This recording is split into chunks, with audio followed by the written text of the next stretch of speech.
Ah ça, Gandolfo, c'est que je ne comprends pas. Quoi qu'il n'y a la fontaine de Jules César, et quoi qu'il n'y a la Piazza della Cisterna. Allons, ici, à Brège, c'est qu'il se fait tard. Et si je te le dis que nous avions 20 ans, Moi, je vais te le répondre sans me tromper, et qu'hélas, cela fait déjà très et trop longtemps que le temps qui passe me les a estompés. ah ça donc, en es-tu si sûr, mon vieil ami? Mon cher Gandolfo d'amour, si je te le dis. Cependant, un soir, Piazza della Cisterna, dans l'eau de la fraîche fontaine de César, on remplit un gobelet de terre cuite, tandis qu'il est une cristalline fuite qui entretient cette insolente mare, qui donne à boire à des souliers incarnats. Et tout ceci devrait me rappeler quelqu'un. Non, quelqu'une, mon petit filou de Safoin. La belle affaire, c'est qu'il faut m'en dire plus. Et même aussi que ça va être beaucoup plus.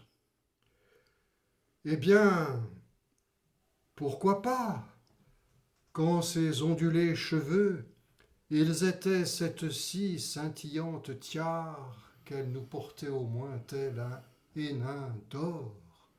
Pourquoi pas, quand l'opalescent de ses beaux yeux, il lui donnait ce vert et transperçant regard qui vous jetait à chaque instant, tout comme un sort. Oh, oh, oh, oh. Donc, en voilà une de sorcière qui a une crinière d'or et des yeux verts, qui donc vous boite à la fontaine de César avec une verrine de terre cuite. Tandis que ces jolies purpurines mules sont humides de cette petite mare qui se nourrit de cette petite fuite qui nous ruisselle d'un vicieux opercule. Oui, Toutefois, voilà qui, à moi, ne me dit rien. Tandis que tu nous les joues, les beaux Christ, quand moi, la duègne Pordia, je le sais très bien que tes joues, en ce moment, elles rosissent. et si je t'évoque certaines médailles qui étaient breloques de lion et de vermeil, qui lui pendaient fort lourdement à la taille, est-ce que je te mets la puce à l'oreille? C'est de nouveau que dédit mon cher Podesta. Ma mémoire, elle reste cet ab intesta qui, une fois encore, me décourage de lui assigner un nom à ton mirage. Mordiou, ah ça, en voilà un de beau menteur. C'est tout ce que j'ai à vous dire, Esther. Alors, peut-être que cette bague d'argent, qui était chevalière de salamandre, Elle pourrait ici tout à coup prétendre me redonner le paradis de mes 20 ans. Non. tout de même, c'est que ce très joli serin, il nous chantait à ravir une canzone qui nous parlait encore et encore d'amour, tandis qu'elle se navrait de ce grand nuage, la mélancolie de cette pleine lune. Tandis que moi, c'est le cœur lourd de chagrin que mon accablante laideur vous chantonne de me connaître le lancinant tracassin, d'être de toujours ce guillemot en cage que nul homme, au grand jamais, importune. Ah, voilà qu'elle paraît, cette blondasse, voilà qu'elle est belle à tomber par terre, voilà qu'elle roucoule et canzonne à ravir, voilà que ses cheveux, elle te les délace, car ça, bien entendu, qu'elle va nous le faire. Et c'est le bonheur qui lui vient sans coup férir.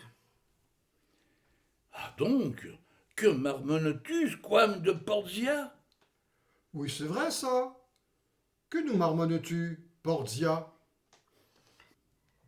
que je suis définitivement étonné que notre sicaire de San Gimignano, il ne le sait plus qui c'est, qui envoie de l'eau à la source à César il y a des années. Bah, ça, voilà que je pense tout comme toi. Quand chantait cette petite blonde aux yeux verts, quand buvait cette petite blonde aux yeux verts, et qu'alors je me pensais, moi, le roi des rois. Toujours est-il qu'en cette amusante affaire de bellissime petite blonde aux yeux verts, que ton Iago, sûr qu'il ne se souvient de rien. Et même, vois-tu, d'absolument rien de rien. Et si je te dis que sur cette margelle, celle où je m'appuie à nouveau en ce moment, il serait un obèse Ramina Grobis qui te les frisotait ses grises vibrisses. La revois-tu enfin, cette demoiselle, qui les rougissait à l'infini, tes 20 ans? C'est pas plus que je te le dis à cette heure. Bon sang de bois, et bien décidément, quel menteur! En vérité, quand tu me parles de Matou, de Prétentaine et aussi de Guilledou, à cet instant, tout ce dont moi je me souviens, c'est ce qu'il n'a pas répugné à me faire comme dévastation et scarifiant larcin, ce sodomite de bougre de Lucifer. Pourtant, comme la scène était charmante, quand assise qu'elle l'était sur cette pierre, notre si jolie petite blonde aux yeux verts, ce chat pas du tout efflanqué et affamé, mais qui était tout de même fort apeuré, elle le flattait d'une main qu'elle dégante. Vois-tu que cette attendrissante chose, elle la plaidait très habilement sa cause, en ronronnant 1 million de félins merci pour chaque caresse et câlin qu'on lui fit. Eh bien, reviens-lui face à ce gros Matou. Moi, puisqu'il faut que je le répète encore, je ne pense qu'à ce que cet autre bandit vient d'oser faire à ma dolente joue comme vicieux et définitif discrédit, et ce, sans se connaître le moindre remords. Et si, moi, cette fleur je te la fais sentir, ton vieux cœur ne pourrait-il pas la ressentir? Non pas, quand moi, c'est déjà que je t'invite à le jeter au loin, ce flétri aconite. Pourtant, voici un joli bouton de rose qui devrait la ressusciter, ta mémoire. Sauf qu'ici, je vais encore te décevoir quand il m'empuantit et me rend morose. Allez, même que je lui sens à cette fleur les agacements et urticants de l'ortie. Pourtant, toi, tu ne devrais pas en avoir peur quand, à nos souvenirs, elle l'aurait assorti. Et moi, quand j'enhume la trop fade rosée, c'est déjà qu'elle me musarde la nausée. Pourtant, regarde donc comme elle frissonne quand je la caresse de tes vieilles lèvres. Dans son cœur tout surpris, a-t-elle plus que toi certains renouvelés et très tendres émois?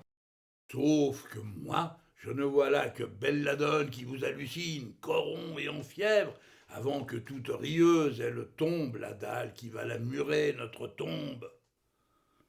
Et tiens, moi, c'est très avant que je le comprends qu'il veuille l'ignorer, notre vicieux Iago, le fiel parfois mortel de la digitale quand elle vous syncope pour toujours le cœur. C'est aussi que je le devine et comprends qu'il le craint que dans le fond de son verre d'eau, elle barbote cette ciguë fatale dont il devinerait sur le tard qu'il en meurt. Ça, qu'est-ce qu'elle dit? Oui, qu'est-ce qu'elle dit? Qu'elle me fait rire, ton amnésie. Ah, c'est qu'il suffit, mon Auguste de Coquin. Moi, je vais te la rafraîchir, ta mémoire. C'est que tout de même, oui, tout de même, tu ne manques pas d'arrogance et de toupet, quand, comme il y a des années en ce moment, Il sonne le carillon des Ursulines. Allons, n'est-ce pas que nous avions tous 20 ans? Et cela, et nous, et toi, et puis moi, quand son glas, il nous tintinabulait minuit.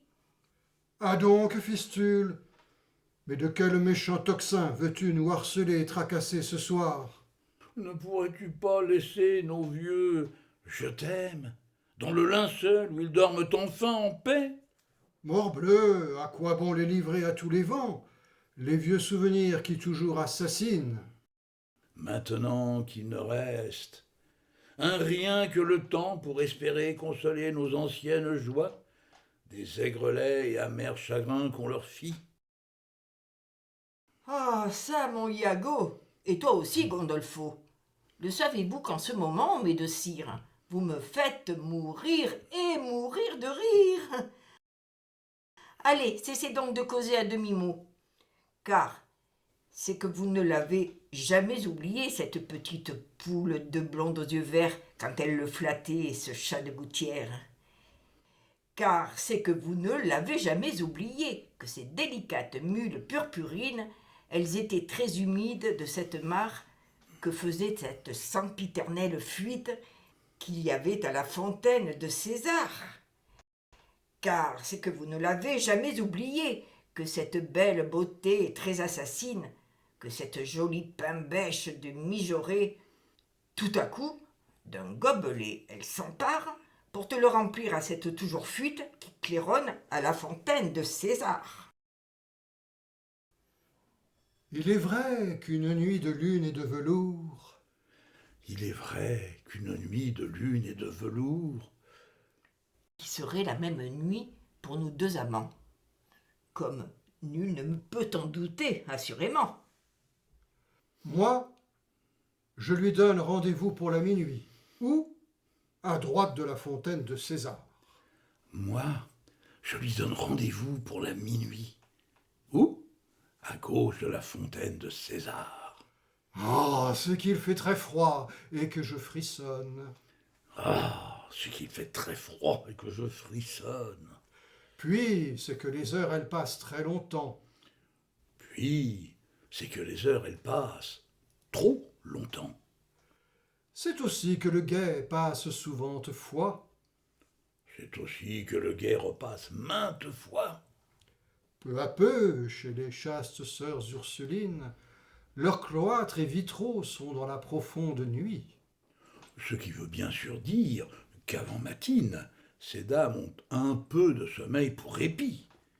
Puis, à droite de la fontaine de César, tenace, folâtre, une ombre apparaît. Puis, à gauche de la fontaine de César, vivace, farouche, une ombre apparaît. Oui, c'est elle, la petite blonde aux yeux verts. Oui, c'est elle, la petite blonde aux yeux verts. Ah ça, ce sauvage chat, que va-t-il faire?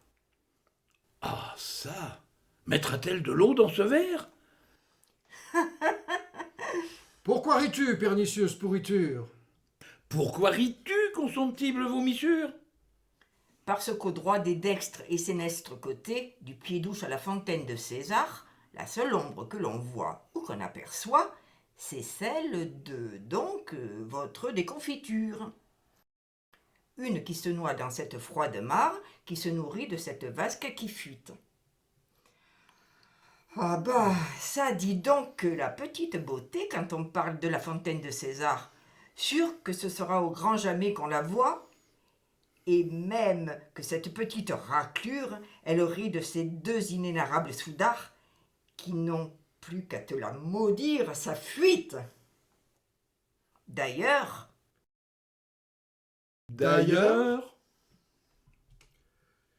Eh bien, vas-tu répondre, maudite duègne? Oui, réponds-nous sur le champ ou je te saigne. sûr que je t'en avais pris des précautions, et qu'à la petite truie de blonde aux yeux verts, je te lui avais servi une décoction qui la laisserait à ne plus me déplaire. Est-ce Ainsi donc, nous te devons notre vieux chagrin. Pour ce crime, toi, tu vas périr de ma main. Toutefois, c'est que j'ai une meilleure idée. Une raison à ton rire, mon cher Iago. Et pourquoi gracies-tu cette créature? Parce que, mon cher bateleur de Gondolfo, notre très cher saltimbanque de Portia, elle vient de donner à moi, Miguel Cervantes, un titre à cette si brillante pièce dont je viens de vous infliger la lecture. Et qui par exemple sera... Oui, qui sera? Portia, pardi.